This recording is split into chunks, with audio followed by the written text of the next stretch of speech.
The following presentation gives the solution to the mid-semester examination that was held today, and this was the paper that you all saw.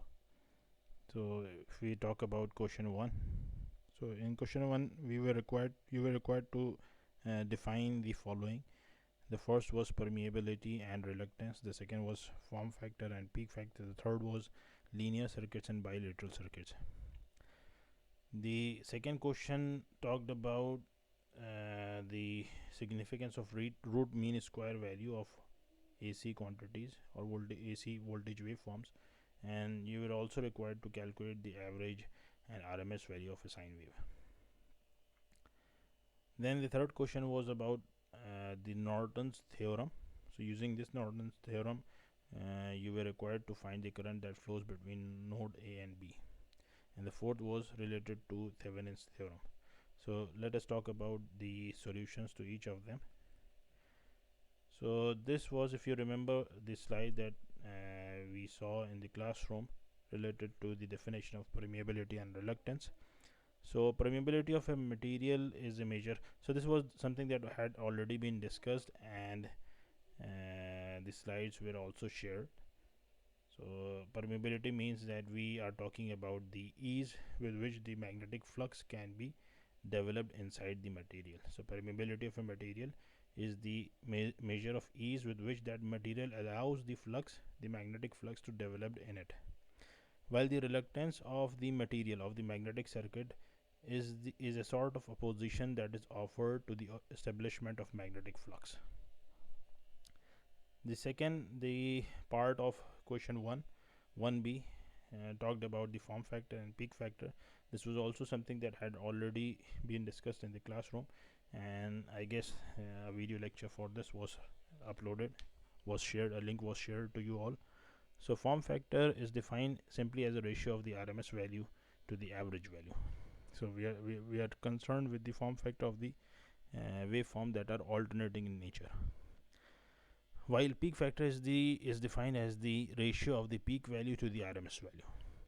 So if you look into the books, you will find that the definition for these will be different if you pick different books. So it's not necessarily that only one definition holds for each of them. You may find numerous many definitions related to these terms. Now the third part of question 1 was about linear and bilateral network. So if you remember that we learned in case of superposition theorem that this superposition theorem which holds for a linear bilateral network. So the term was in fact picked from these words, the linear and bilateral, and this was also discussed in the classroom, that linear networks are those which, or linear circuits are those which follow the principle of superposition and homogeneity, and that is something which was already been discussed. In case if you feel any problem in understanding what superposition and homogeneity is, so that could be talked about later. So you simply will have to post this query on Google Classroom. So I'll be sharing that what superposition, what the principle of homogeneity and superposition means. While bilateral networks was also discussed in the classroom, that any element that allows the current that allows the characteristic, the voltage and current characteristic on the on both sides of the flow of current. So suppose that in any element, if the current is flowing in one direction and the direction of this current is changed, then the voltage profile will remain the same. In other words, we can use any bilateral element flipped. So if we are going to flip the terminals of any bilateral element, the performance will not be affected.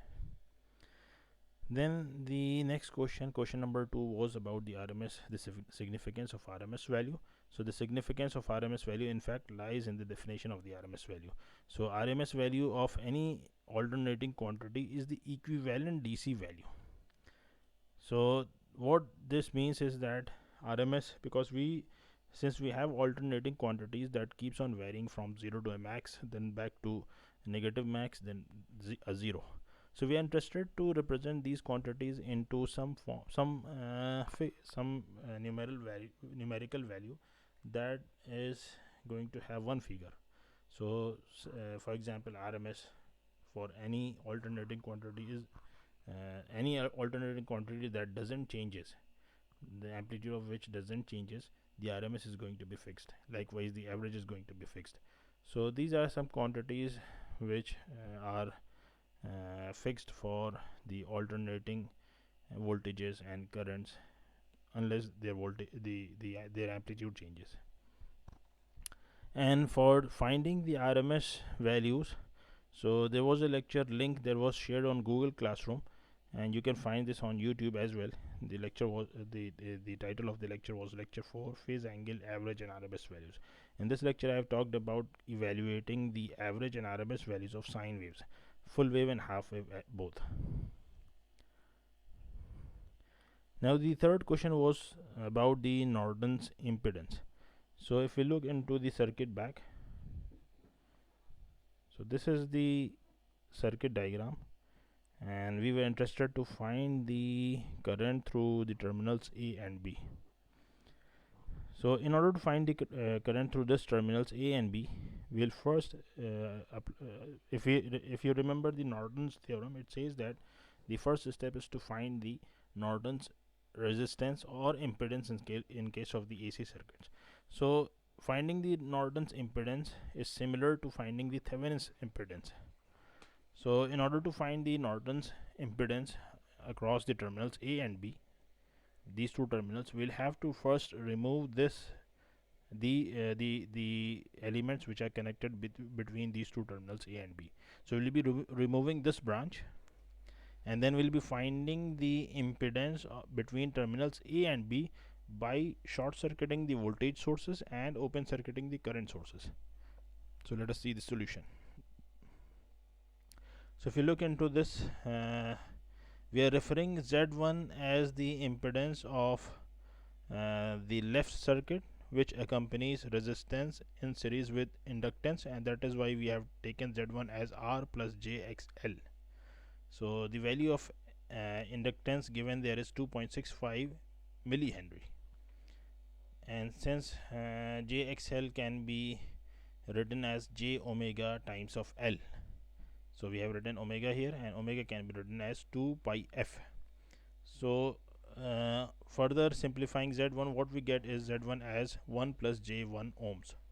Likewise, Z2 was the impedance which comes because of the resistance connected in series to the capacitance on the right side of the circuit. So this can be written as R plus, and since the impedance for capacitance is given as minus jxc, so this becomes 1 minus j upon 1 upon omega c, 1 minus j into 1 upon omega c. So omega is 2 pi f, so substituting the values here, what we get is 1 minus j of 1. Now so we evaluated the value of Z1 and Z2, and in order to find Zn, the Norton's impedance, we'll have to find the equivalent impedance that exists between terminals A and B for this particular circuit, and this can be computed simply by taking the parallel combination of Z1 and Z2. So this can be in fact simplified and drawn as shown in the figure here.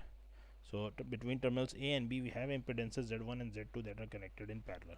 So the parallel combination of these two impedances, once evaluated, gives us 2 angle of 0 ohms.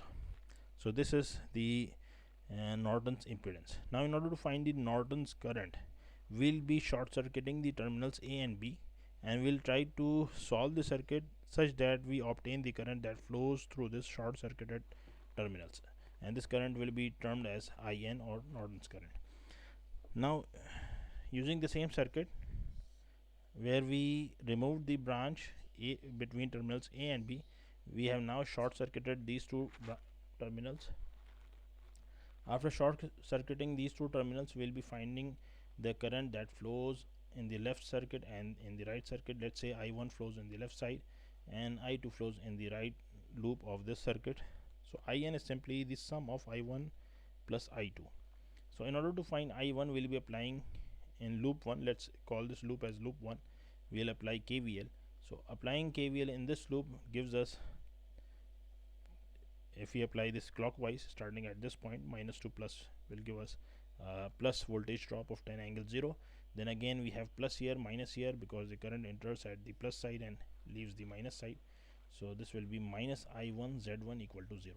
From this we get I1 as 10 angle 0 divided by the Z1, and we evaluated Z1 as root 2 angle of 45 degree. So we get I1 as 7.07 angle of minus 45 degree.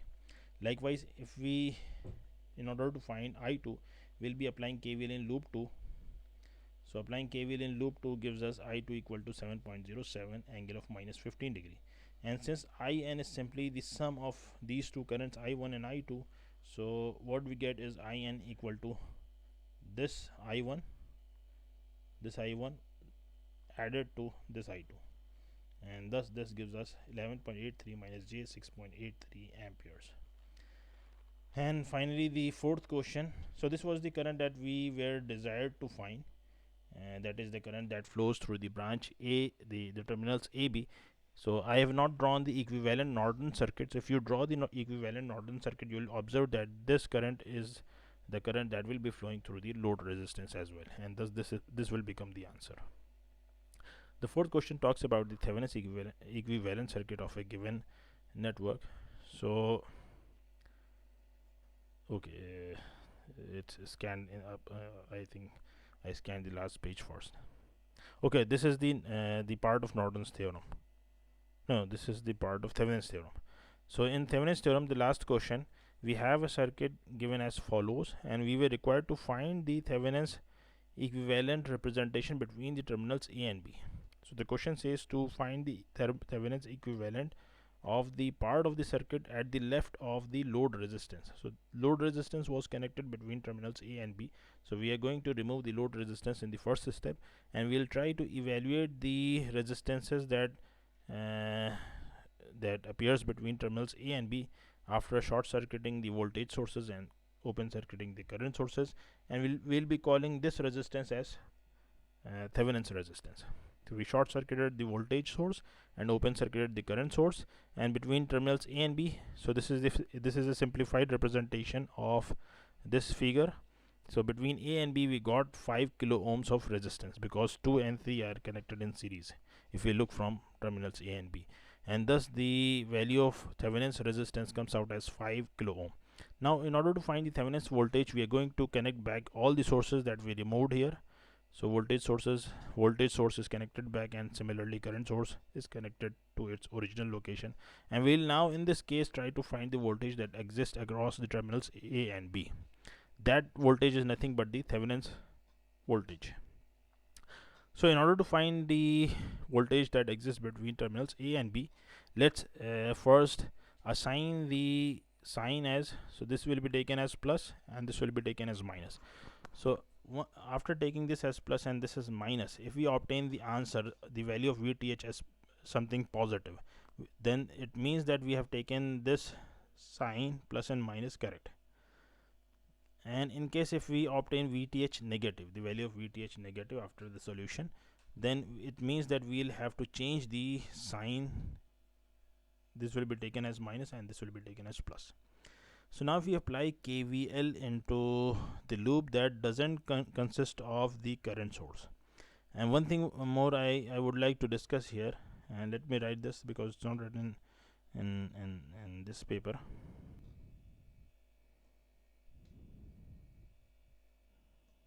Okay, leave it. So since we have 2 milliampere source connected here, and we see that the circuit on the right side of this current source is open, because terminals A and B are open, which means that no current will flow on the right side, the circuit shown on the right side, that is no current will be flowing through this 3 kilo ohm resistance because of this open circuit. The current that this source will be flowing, or the current that it will be generating, is 2 milliamperes, and all this current will enter the left side of the circuit. So this 2 milliampere will be flowing in the left part of the circuit, and the current in this left part will be thus anti-clockwise, and the value of which will be 2 milliamperes. Now if you apply KVL to the bigger loop which accompanies a voltage source, this 2 kilo ohm resistance, then 3 kilo ohm resistance, and these open terminals. So starting at this point, -2 plus will give us 4 volts.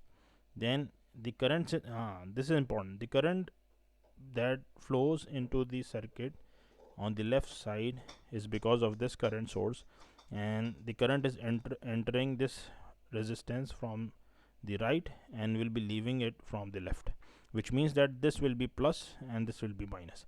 And this had not been marked on the figure that is shown here, but this point will be taken as plus, this will be minus, which means that if we now apply KVL starting at this point, -2 plus will give us plus 4 volt, and again since we have taken this as minus and this as plus, so from -2 plus will again give us plus 2 into 10 raised to the power 3 times of this is ohms, 2000 ohms, multiplied by the current that flows through it is 2 milliampere. So this is 2 into 10 raised to the power minus 3 amperes. Then we'll be adding plus 3 into, since no current flows through this resistance, and this will be 3 into 10 raised to the power 3 into 0, and this, since we have taken this as plus and this is minus, so plus to minus will be minus VTH equal to 0. Now solving this gives us VTH as 8 volts. So this is the Thevenin's voltage for the given circuit. So now if we draw the Thevenin's equivalent circuit, what we observe is VTH is 8 volts, we obtain RTH as 5 kilo ohm, and RL is connected back. The second part of this question talks about, or we are required to evaluate the power dissipated for two different values of RL, one of which is 1 kilo ohm, the other is 5 kilo ohm, I guess 10 kilo ohms. So now if we connect RL, if we take this RL as 1 kilo ohm, so this has been taken as 1 kilo ohm, and the VTH is 8 volts, the RTH is 5 kilo ohm. So the load current will be simply VTH divided by 5 plus 1 kilo ohm. This is 8 divided by 6 kilo ohm, or 8 divided by 6000 ohms. So this is the current that flows in this circuit. Now the power dissipated in this circuit will be IL squared multiplied by the load resistance RL. So simplifying this gives us the power dissipated as 0.0018 watts.